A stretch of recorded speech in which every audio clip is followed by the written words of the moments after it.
We now return to your infinite possibilities on DZRJ 810 AM, the voice of the Philippines.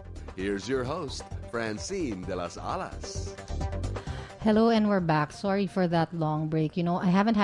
I haven't eaten anything because of the hectic schedule. I think right now I lost track of time. I'm still kind of disoriented. But we're here. We're talking about your infinite possibilities. We're talking about taking stock of your own happiness. And we always say that no one can do it for you. You are the key to your own happiness, whether it is the internal or the external conditions of your life. So before we went on break, we were talking about the happiness robbers, and one of them that Marcy cited was complaining. So I was challenging everyone to take on a 30-day program of no complaints day and see what happens to your to your outlook. See how your redirection of your thoughts influence the way you feel, your habits, and your actions, and what kind of outcomes did it produce for you most especially, because I said that once there is a what do you call this, once there is your feelings have, and your thoughts and your habits and actions have been influenced, you are sure to be productive, and you have more time, and you can more productive, and is more, what do you call this, inspired to go after your worthier goals. So another one is blaming. She said that blaming our circumstances by making excuses or blaming others for our pain or problems weaken us, and we give our power away, and the energy we need to deal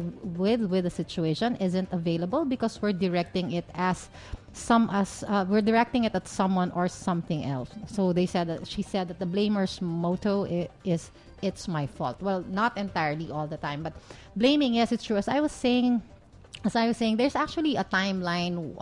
If you are used to blaming people for your situations, and commonly, the blame game usually happens in your workplace, in your relationship, in your career, and every time you deal with every time you invite people into your space or into your direction.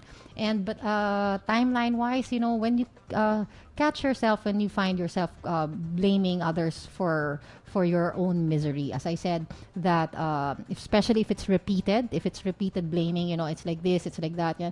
I'm not saying that you have to discount the other party, and that you have to forgive them or right away or something if you're not in that process. But what I'm saying is, if it has reached 6 months, ask yourself, am I still complaining? Am I still blaming this person for the misery in my life? And if you're not yet ready to acknowledge that, if you still find fault in him, move and see if after 1 year it's still the same. But as I said, if it has reached 2 years and you are still blaming this person for every unhappy and undesirable feelings or event in your life, you have to start asking what part of you is doing that to yourself. And I had to learn that the hard way in my personal relationship. And after a while, you also have friends that complain about the same thing over and over, and you get tired. It's the same thing. You need to also ask yourself, how come I don't get tired with my own blame game? What is it that I am not acknowledging? And the minute that you start taking stock of or taking ownership of your contribution to that situation, you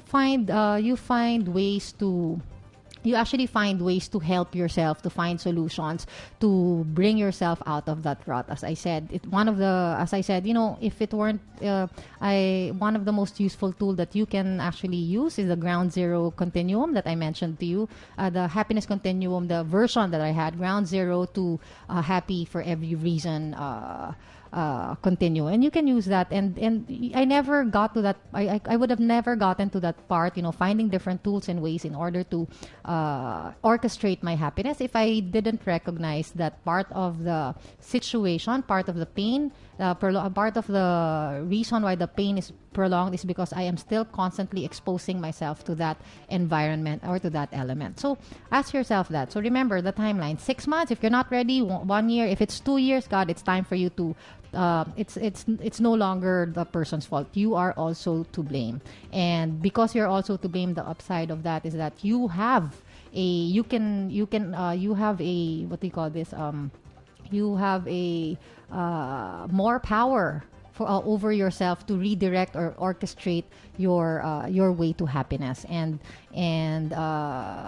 that's and you know when I say that's the best part about taking stock of your happiness, when you can start orchestrating every element, every environment that is geared towards all the other worthier goals that can bring you to your happiness destination. So what are you so think about it, what are you commonly and repeatedly who are you commonly and repeatedly blaming at this point, and how long has it been?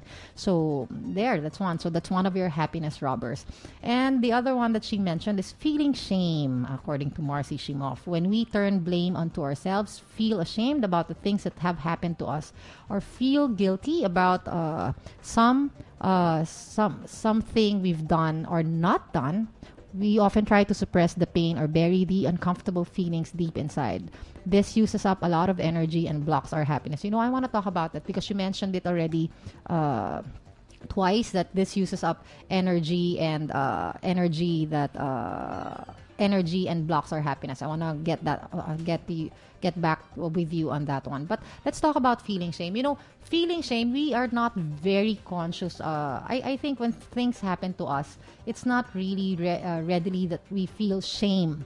It's not a consciousness, but one of the versions I think that we can all relate to is forgiving ourselves. And sometimes we have experiences in our lives that we don't because we're so used to blaming others and complaining about others, that we don't because we don't see our participation in it, that it takes us time to get to a point where we actually feel where we cringe on being a participant in that embarrassing or shameful experience.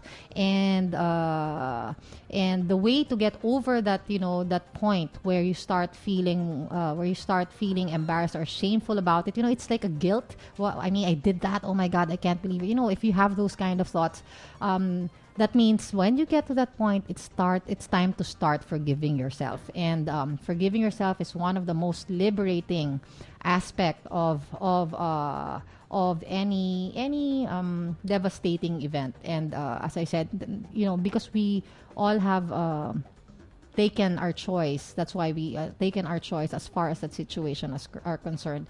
The acknowledging that that the extended exposure to that situation, and acknowledging your participation in that situation is what do you call this? Is a point where from that point forward is a point where you have to learn to recognize the shameful participation and go forth what do you call this, forgiving yourself. And when we say forgiving yourself, I say it's liberating. Why? Because it's liberating because it's care for the self. It feels like you are finally nurturing that part of you that was not nurtured during the whole experience.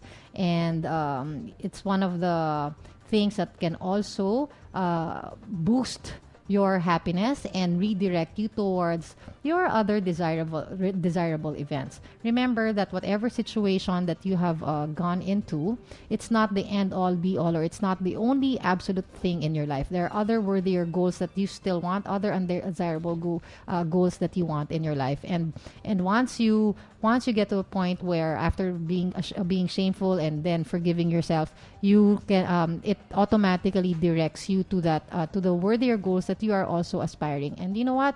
Once you take the steps to those worthier goals, it is as you get closer to achieving them, as you stand in the threshold of succeeding at those worthier goals, you're gonna feel so empowered and so excited and so blissful. And it's that point where you want to sustain, that you want to wake up to and sleep with, as I said. So those are your happiness robbers: complaining, blaming, and feeling shame. And when you get to that point of feeling shame, remember, it's time to forgive yourself. It's time to review what part of you contributed to that situation. So we have a few more minutes to go. If for those of you who want to call, it's 897-8374 or 895-4460.